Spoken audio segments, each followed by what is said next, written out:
KPU sudah menetapkan pemilu serentak pada 14 Februari 2024. Pemilu serentak yang dimaksud adalah pemilu untuk memilih presiden dan wakil presiden, juga anggota DPR RI, anggota DPD, dan anggota DPRD provinsi serta kabupaten dan kota.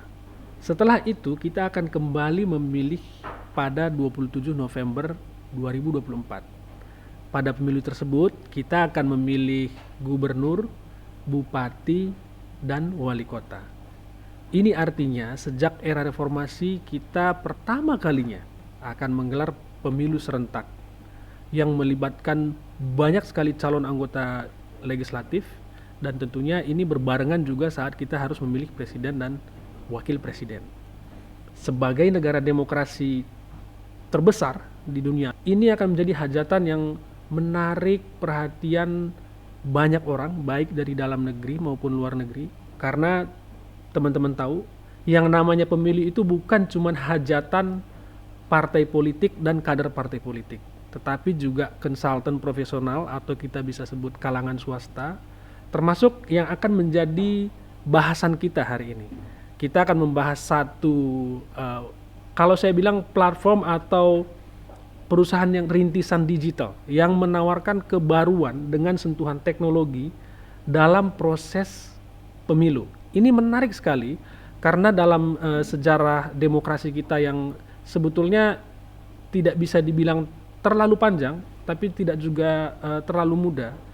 Barangkali inilah nanti pemilu pertama kalinya juga kita akan melihat banyak sekali aktor-aktor dalam pemilu kita ini menggunakan teknologi. Ini semua berkat perkembangan teknologi yang begitu cepat, sehingga sekarang contohnya penetrasi internet sudah sangat tinggi di negara kita ini. Nah, ini menarik untuk kita bahas karena politik 2024 atau saya singkat aja barangkali namanya P24 ini akan menawarkan banyak sekali inovasi teknologi untuk digunakan para kandidat utamanya yang berlaga di pemilu legislatif. Untuk itu langsung aja di depan saya sudah ada Mas Glenn Jolodoro. Selamat siang Mas Glenn. Selamat siang. Oke. Terima kasih. Ini saya kenalkan dulu teman-teman, Mas Glenn ini adalah Direktur Komunikasi Politik 2024. Mohon maaf Mas kalau saya nyebutnya P24 karena kayaknya panjang banget gitu, nggak apa-apa ya? Siap. Ini untuk memudahkan teman-teman juga, P24. Boleh barangkali saya tuh tergelitik Mas, politik 2024. Kenapa namanya politik 2024? Maksudnya apakah ini teman-teman merancang produknya hanya bertahan selama 2024 atau nanti di 2029 namanya berubah lagi? Kira-kira gimana? Ya, terima kasih Mas Albert. Kita memang merancang teknologi ini untuk membantu para caleg dalam meraih suara, membantu para caleg untuk membangun personal branding ya, dan teknologi ini sangat bisa dilakukan dalam jangka waktu yang sangat panjang sebetulnya. Tapi setelah kita kita reka-reka brand apa yang cocok gitu ya, rasa-rasanya kita perlu nama yang sangat kuat menancap di teman-teman para caleg. Gampang diingat. Iya. Semua orang akan tertuju dengan pemilu 2024. Oke. Dan jaraknya ini juga akan sangat pendek. Ya kan? Hanya 1 tahun. Hanya 1 tahun dan kita perlu membuat awareness yang efektif. Untuk itu kita memakai brand politik 2024.id ini mungkin akan sangat membantu memasarkan produk kita agar itu bisa cepat dikenal oleh para teman-teman calon legislatif. Begitu Mas. Oke, menarik sekali karena ada atau nggak ada politik 2004.id mungkin orang akan selalu nyebut politik atau pemilu 2024 gitu kali ya. Jadi Betul. nyantol. Kami berharap bantuan itu akan membantu memasarkan brand ini secara cepat begitu Mas. Tadi saya garis bawahi dari penjelasan Mas Glenn, ini P24 ingin membantu teman-teman yang ingin mencalonkan diri menjadi anggota legislatif. Betul ya? Betul. Apakah ini artinya untuk mereka-mereka yang ingin maju menjadi kepala daerah atau pilkada dan juga pilpres, P24 ini kurang cocok atau bagaimana sebetulnya rancangannya? Sebetulnya sistem ini dirancang untuk semua event, baik itu pileg, pilpres ataupun pilkada, karena data-data yang nanti kita suguhkan itu sangat relevan bagi ketiga event tersebut. Oke, saya stop dulu di situ Mas Glenn. Oke. Data-data yang dimaksud ini mungkin menarik nih. Data-data bagaimana yang disajikan teman-teman ini sehingga kok cocok? Kita mulai dari legislatif dulu deh. Data-data seperti apa sih yang di-compile atau yang disajikan oleh P24 ini sehingga cocok untuk bekal orang untuk nyalek?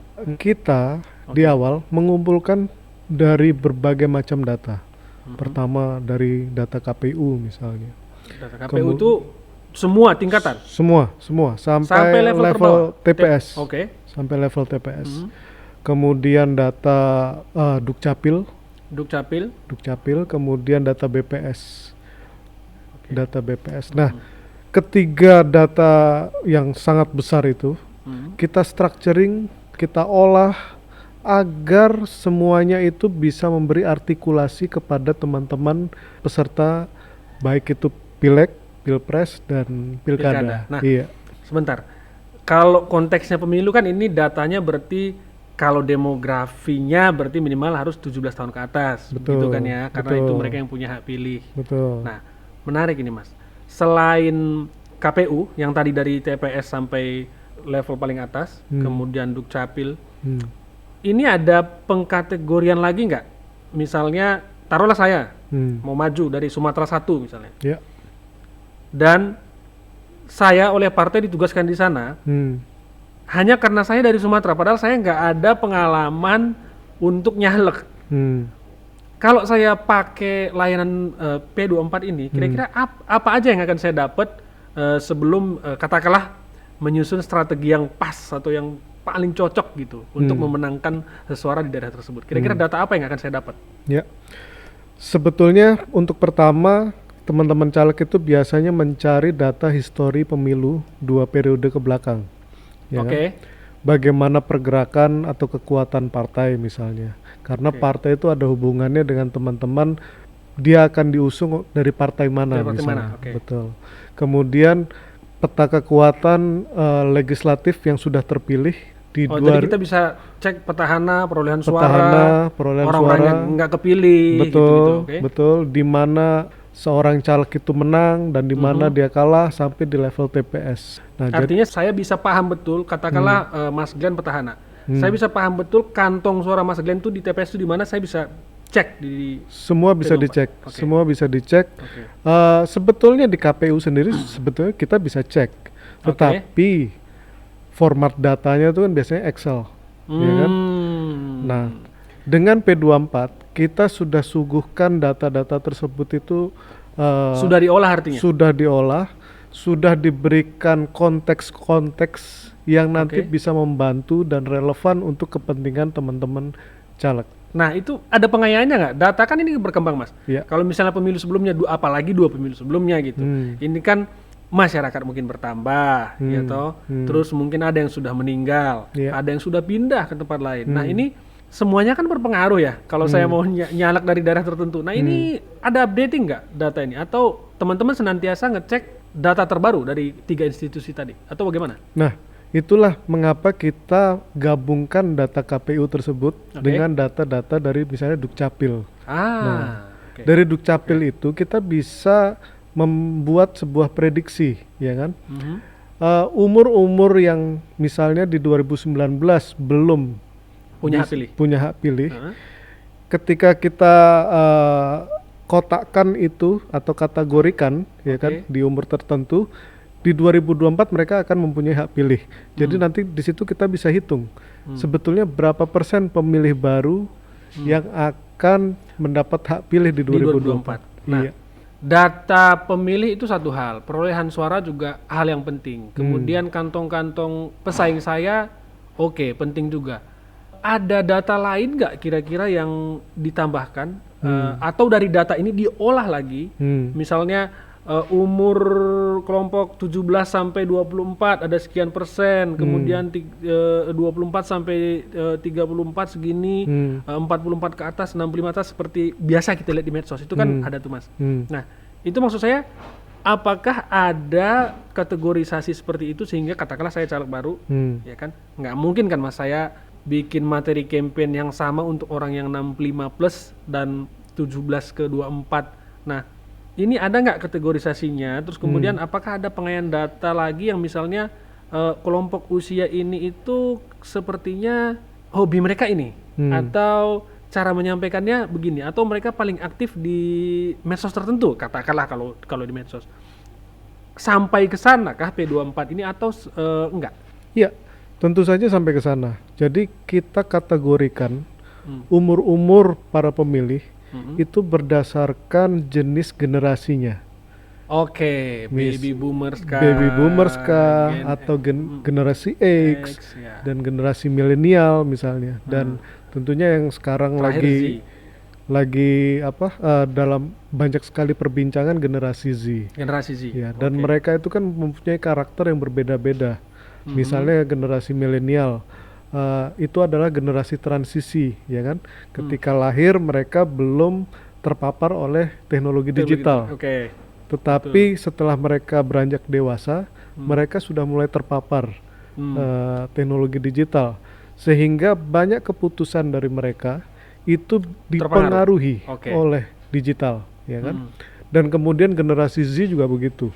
Malah lebih ekstrim, sejak lahir mereka sudah terpapar. Digital native ya? Sangat digital native.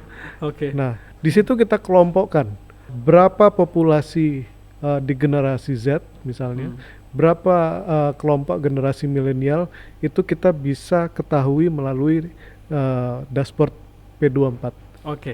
Ini sejauh yang saya tahu Mas Glenn kan sebetulnya pada pemilu-pemilu sebelumnya sudah banyak terlibat lah ya dalam memberikan semacam konsultasi strategi kepada orang yang ingin mencalonkan diri menjadi anggota legislatif.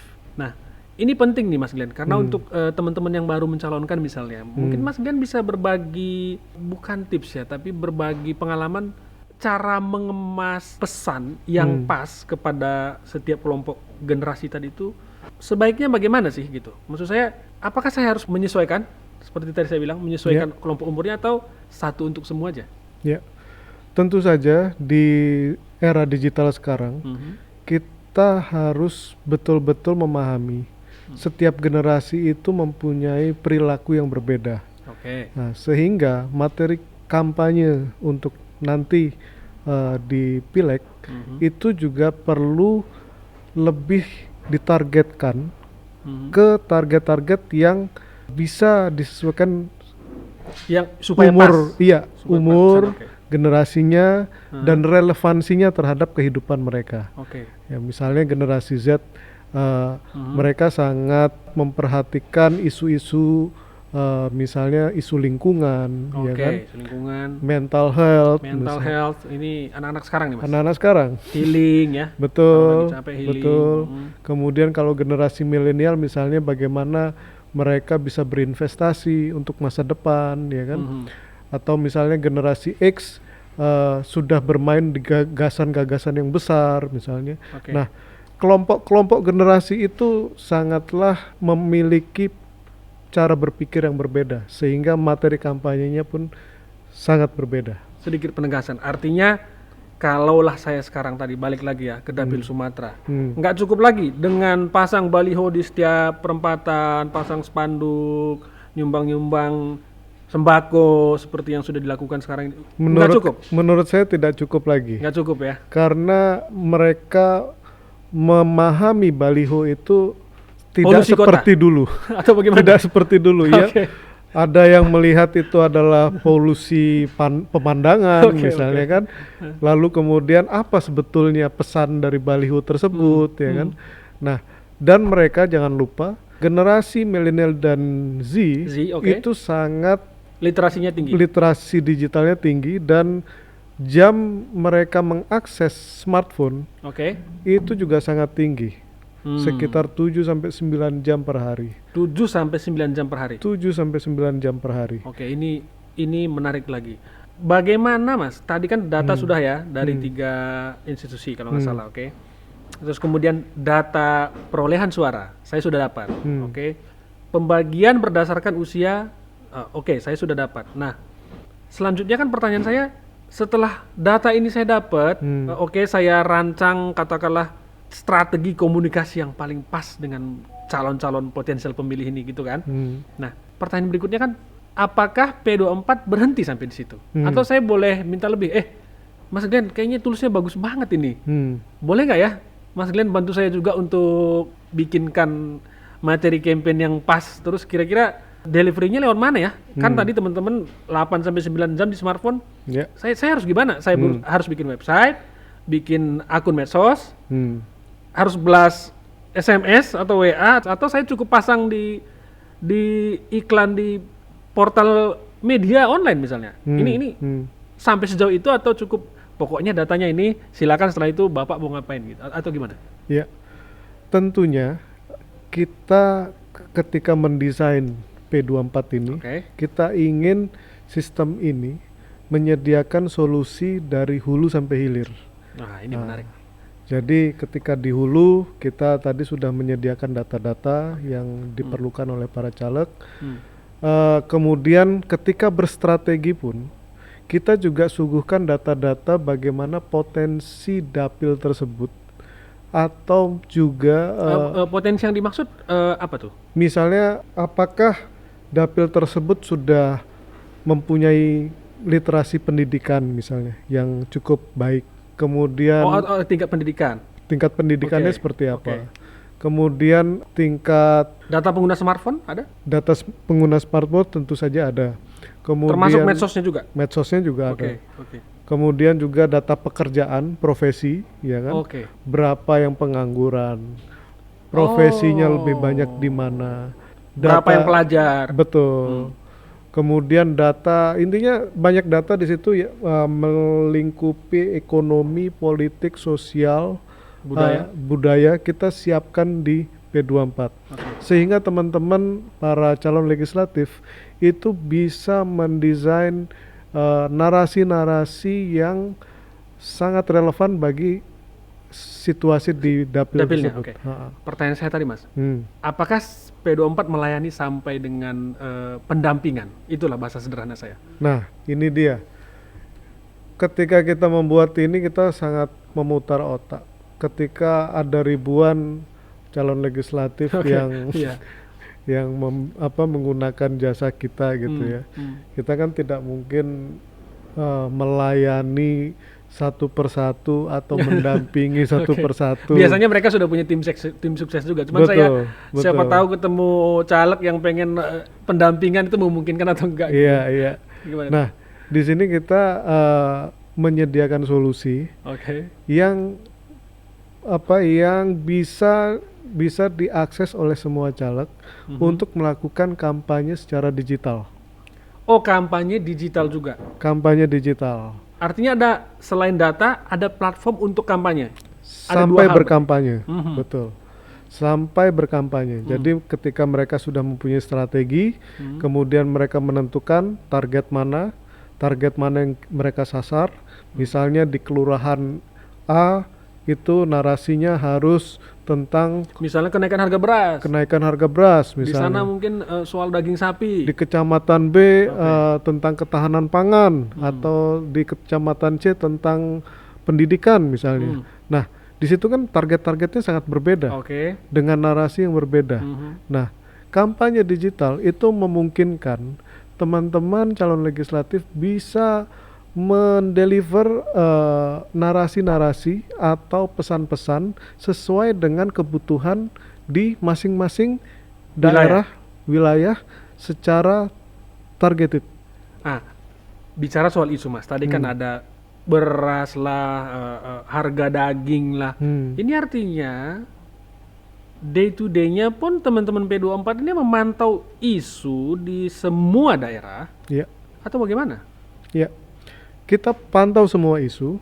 Isunya itu apa? Di media doang kah atau di media sosial atau saya nggak tahu. Teman-teman ini merumuskannya apakah telepon ada orang gitu, gimana situasi pasar hari ini atau gimana? Ya, pertama kita mengumpulkan isu-isu tersebut dari media. Oke. Dari media lokal, ya kan, media nasional, tokoh-tokoh lokal seperti apa, tokoh-tokoh nasional seperti apa, kemudian sosial media tentu. Lalu kita juga mengumpulkan data-data lapangan.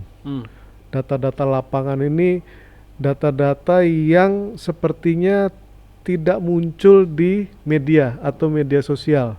Sorry, aku potong sedikit. Data lapangan ini maksudnya P24 ini ada mitra di semua daerah untuk mengumpulkan data yang tidak ada di digital atau bagaimana? Betul. Kita mengumpulkan data-data tersebut melalui partner kita di hampir di seluruh. Kasih bocoran dikit Mas, data yang dikumpulin apa aja Mas? Contoh misalnya begini. Oke. Di daerah Cirebon misalnya. Ya. Ternyata di sana ada geng motor yang kuat misalnya.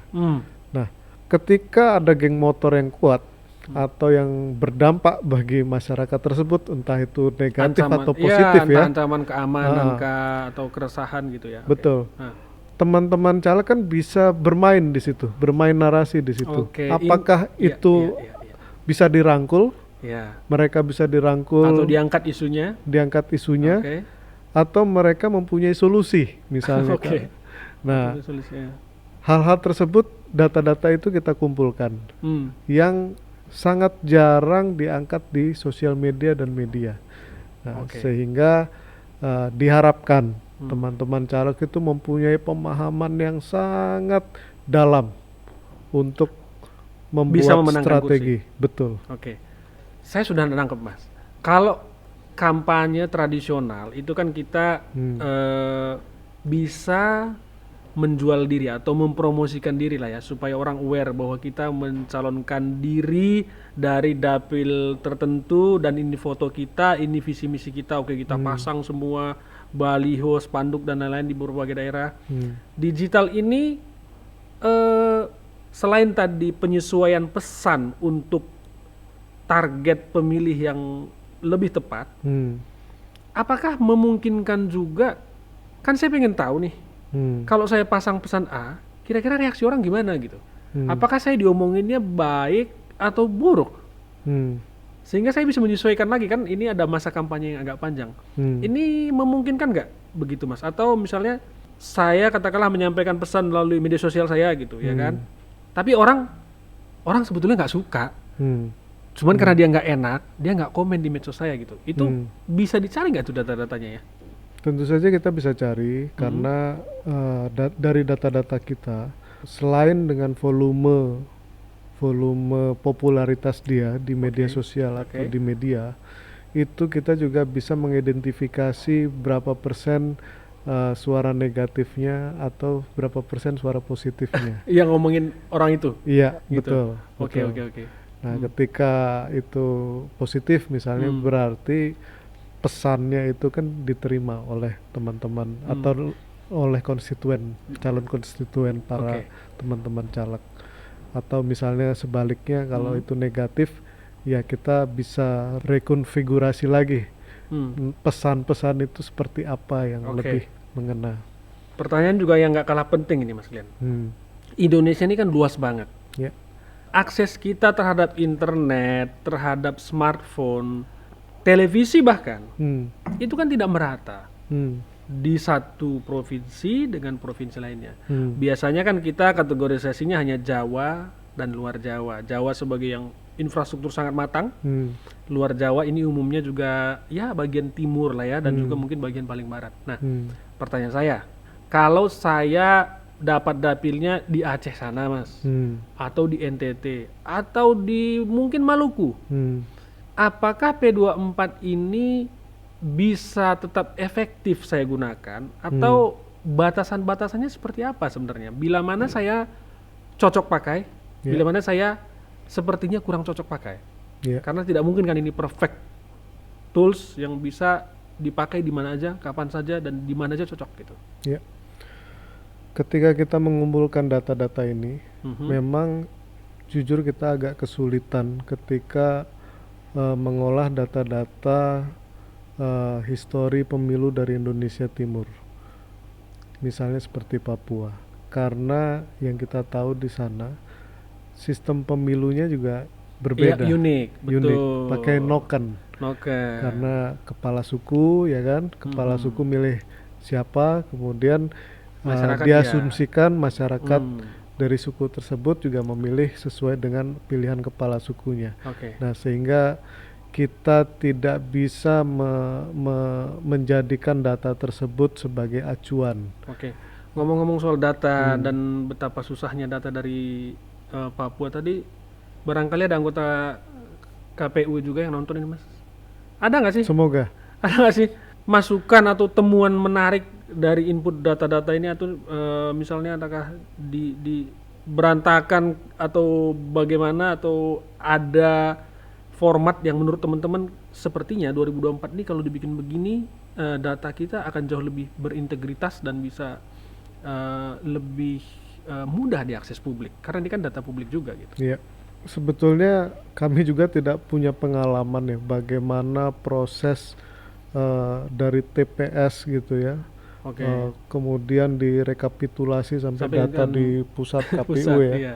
Tetapi secara logik ya, secara logika sederhana kita, ketika ada kita bisa memenuhi syarat penetrasi internet itu sudah terpapar seluruh wilayah Indonesia, harusnya tidak sulit untuk bagaimana merapikan datanya, misalnya dari TPS dari daerah yang mungkin sangat terpencil misalnya ya, itu ketika langsung dikirim ke sentral, harusnya itu bisa dilakukan gitu ya. Walaupun cara offline-nya pun tetap dilakukan juga untuk aspek legalitas ya. Betul. Tetapi karena infrastruktur internet ini sudah cukup merata, saya kira sepertinya KPU juga perlu membenahi bagaimana pengumpulan data tersebut melalui teknologi. Itu yang kita harapkan bisa dilakukan di pemilu-pemilu yang akan datang.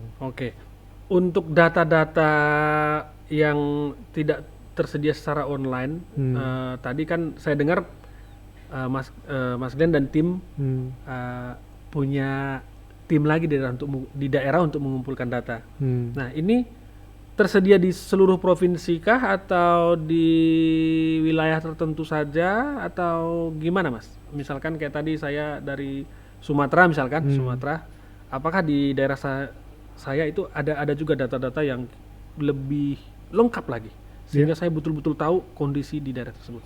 Kita mengumpulkan data-data dari partner kita di daerah, ya, sudah terkumpul ada di 5 pulau besar. 5 pulau besar? Iya.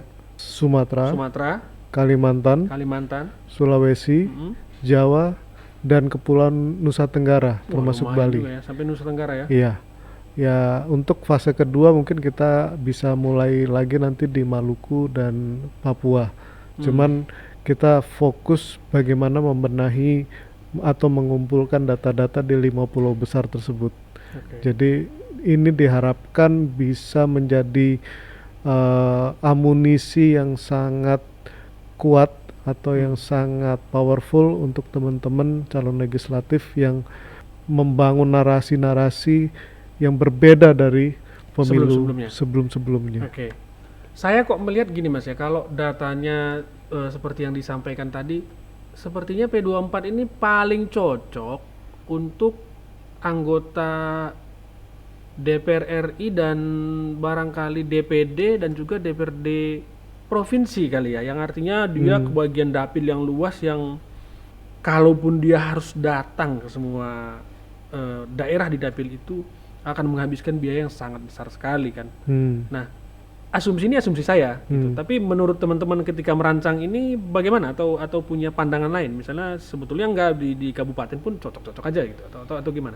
Sebetulnya di kabupaten cocok-cocok saja, karena data kita itu kan kedalamannya sampai level TPS, sampai level TPS, sampai level desa. Jadi memang tidak semua ada di TPS ya, karena kita mendapat datanya juga terbatas gitu ya. Tetapi minimal sampai level desa, sehingga itu bisa sangat digunakan untuk di level kabupaten atau DPRD tingkat 2. Ya kan? Ini terutama bagi mereka yang baru pertama atau pemilu kemarin kalah, gitu-gitu kali ya? Iya. Untuk petahana sepertinya sih mungkin ya. Petahana sebetulnya sangat perlu. Perlu juga? Karena apa? Karena kalau kita hitung swing voters pemilu 2024 itu jumlahnya cukup tinggi. Berapa kalau boleh ada datanya nggak yang boleh di-share? Kami memprediksi sekitar 60-70% Swing voters? swing voters. Karena artinya apa? nggak ada pemilih loyal ya? Artinya Menurut kami hanya karena Anda petahana belum tentu Anda akan menang lagi gitu ya? Betul.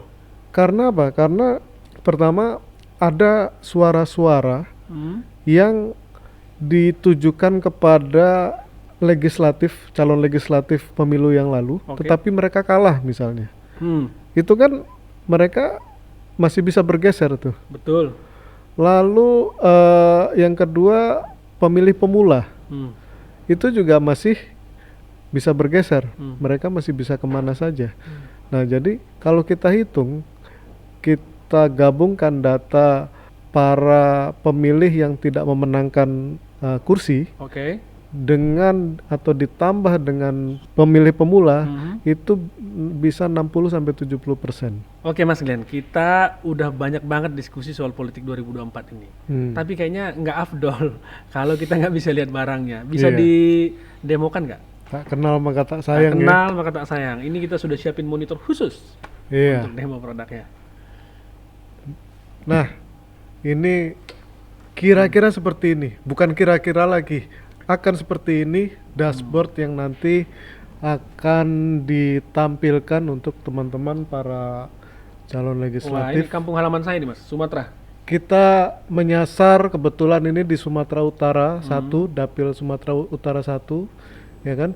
Di sini kita bisa langsung melihat di Dapil Sumatera Utara 1 tuh mencakup kabupaten mana saja misalnya. Iya, ada kan? di Serdang, Kota Medan ya. Betul. Serdang Bedagai, Kota Tebing Tinggi. Nah, ini saja kita sudah bisa memetakan atau menyediakan data-data yang nanti akan dibutuhkan. Misalnya boleh ditarik ke bawah lagi. Nah, berapa kursi yang akan diperebutkan? 10 kan? itu ya. Kemudian berapa TPS yang nanti akan yang akan sebetulnya ini bukan akan. Ini data dari 2019. Ya. Ya kan? Berapa TPS diperebutkan, kemudian total pemilih berapa? 2019 juga. Nah, yang penting lagi dari semuanya itu adalah nanti proyeksi total pemilih nanti berapa di 2024. Itu ya, potensi pemilih baru ya. Betul.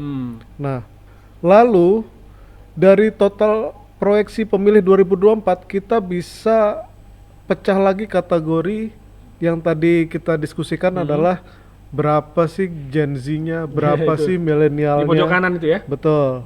Nah, ini kita bisa proyeksikan atau kita bisa zoom in sampai ke level kecamatan, sampai level desa. Wow. Dan harusnya ini sangat membantu nanti teman-teman. Nah ini kita filter lagi, ini di Kota Medan. Waduh. Bisa diklik lagi, lebih zoom lagi, misalnya di Belawan ya, kita perbesar lagi. Nah, ini level kecamatan, dan kita bisa masuk lagi lebih dalam. Coba operator.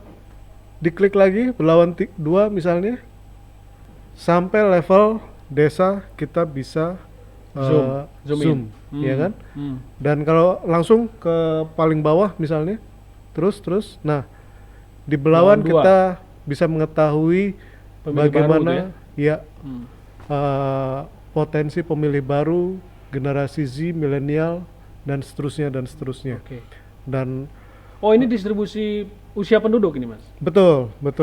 Nah, sehingga kita dominannya muda ya, 17 sampai 21. Ini data real kan? ini data real. Data real. Data real. Artinya apa? Wah, Potensi pemilih 2024 itu muda semua ya? muda semua dan sangat didominasi Iya, oleh iya, iya. pemilih muda, pemilih baru yang Digital mereka native tadi belum punya pengalaman memilih pada di pemilu sebelumnya. pemilu sebelumnya. Apalagi pemilu yang 2 periode berikut sebelumnya Betul. ya. Sehingga ini sangat menjadi tantangan untuk petahana-petahana ya, untuk petahana dan sangat menjadi potensi untuk Dari sini aja mereka udah dapat gambaran ya. betul sekali. Situasi di dapilnya tanpa harus turun ke dapil. Betul. Lihat di sini sudah dapat gambaran umum lah minimal ya. Betul. Hmm. Tanpa perlu membuat tim yang langsung turun ke Survei. lapangan, survei. Ya oke, itu oke. Oke. Cuman waktu, biaya, Betul. dan lain sebagainya itu kan juga perlu diperhitungkan Iya. gitu kan. Ada lagi nggak mas data yang kira-kira menarik di atas tadi itu? Saya lihat coba menunya yang kira-kira. Langsung ke atas saja. Misalnya informasi dapil. Nah ini apa ini informasi dapil? Jadi informasi dapil ini adalah karakterisasi dapil, ya kan? Karakter dapil itu seperti apa? Misalnya bisa turun ke bawah sedikit di Kelurahan Belawan. Bisa turun ke bawah? Nah, Oke, ini grafik-grafik ini apa ini? Kok ada Puan, Prabowo, Muhaimin sampai Hovifah? ya ini adalah exposure tokoh-tokoh nasional. Ya. Di daerah tertentu itu khusus daerah Belawan. Bukan di kabupaten. Oh, di atau kabupaten ya? Iya, di kabupaten tersebut. Nah, di sini kita bisa petakan karena tidak mungkin kalau kita memetakan sampai level kelurahan karena Oke. media massa di sana juga pasti terbatas ya. Ini fungsinya adalah bagaimana kita bisa mendefinisikan kotel efek nanti seperti apa. Oh, jadi kalau saya mau pasang baliho baiknya sama siapa? Gitu Betul, ya. betul. Oke. Sama Pak Sandi atau sama Pak Andika gitu Iya. lah kira-kira ya. Semakin populer tokoh-tokoh ini di daerah tersebut, itu akan semakin strategis Oke. untuk Kalau kita yang di bawah Mas, pasangkan. sorry Mas, yang di bawah. Nah, ini popularitas partai, ya kan? Nah, ini sangat Ini Belawan ini apa nih paling tinggi nih ya? Nasdem ya? Nasdem, ya Oke, kan? baru Dan PDI juga Perjuangan. PDIP. Dan ini datanya sangat dinamis. Waduh. Setiap bulan, berganti bulan pasti kita memperbarui, update. Ini yang menarik nih Mas. Ini bisa dijelasin nggak exposure anggota legislatif ini apakah dari dapil itu atau bagaimana? Iya, dari dapil ini kita bisa mengetahui bagaimana tingkat popularitas para anggota dewan di sana. Ya, DPR RI ya? DPR RI. Itu Prananda Paloh itu kan DPR Betul. RI ya? Oke. Dan kalau di paket DPRD misalnya, di situ juga akan bisa terlihat, ya kan? Nah, sehingga Siapa anggota siapa DPRD-nya dari anggota situ? betul. Ini dari Demokrat ya? Iya. Sekjen Demokrat ya tuh, Iya. Rifki Harsa ya? Iya. Oke, oke. Sehingga teman-teman nanti di sini bisa sangat menghitung bagaimana potensi mereka, Siapa musuh terberat siapa yang paling berat dikalahkan dan lain sebagainya. dan kantong-kantong suaranya itu di kabupaten mana gitu ya? Betul. Nah, tadi sorry Mas, saya lihat tadi ada analisa politik itu isinya apa? Boleh lihat nggak? Oh ya, ya. Analisis politik. Nah itu analisis politik itu. Analisa politik ini adalah informasi Oke. informasi kita, Ini berita-berita terbaru nih ya? berita-berita terbaru dan analisa terkait dengan situasi politik terkini, baik Oke. itu nasional maupun nanti sampai level daerah. Wah ini tadi sampai nggak jelasin. Padahal ini menarik kan. Setelah dapat data, dapat analisa. Dapat Artinya analisa. satu dashboard untuk semua yang ingin saya dapatkan kan. Betul, betul, Tanpa perlu baca portal berita satu persatu. betul. Analisis lagi. Analisis. Oke. Nah, Oke. bagi teman-teman yang masih bingung menggunakan data-data ini, kita juga nanti akan sediakan yaitu namanya tafsir politik. Tafsir politik. Tafsir Oke. politik. Isinya itu apa? Isinya adalah summary Heeh. yang menafsirkan data-data Yang Yang terpampang di tools. tadi kita tampilkan itu. Oke. Karena mungkin ada teman-teman yang mungkin nggak telaten ya, klik sini, Ya ada, klik kalau ada sana. kebingungan ada asistensi lah ya. Betul, maksudnya Oke. data ini apa sih, ya kan?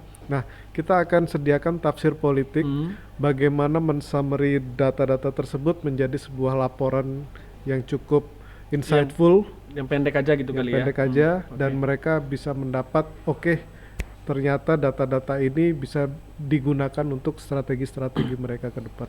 Oke Mas Glenn, tadi aku sempat lihat juga itu ada kampanye digital kan tadi itu. Ya, saya tahu ini mungkin agak confidential, tapi barangkali bisa bocoran sedikit aja Mas. Kampanye digital itu isinya apa? Ya, kampanye digital ini memang kita belum buka sebetulnya, tetapi nanti kita akan buka itu di bulan Maret atau April. Ya, mendekati inilah ya. Mendekati, Ya, ya kan, pengumuman, mendekati. Nah, di situ nanti teman-teman itu bisa membuat sebuah materi kampanye, ya kan.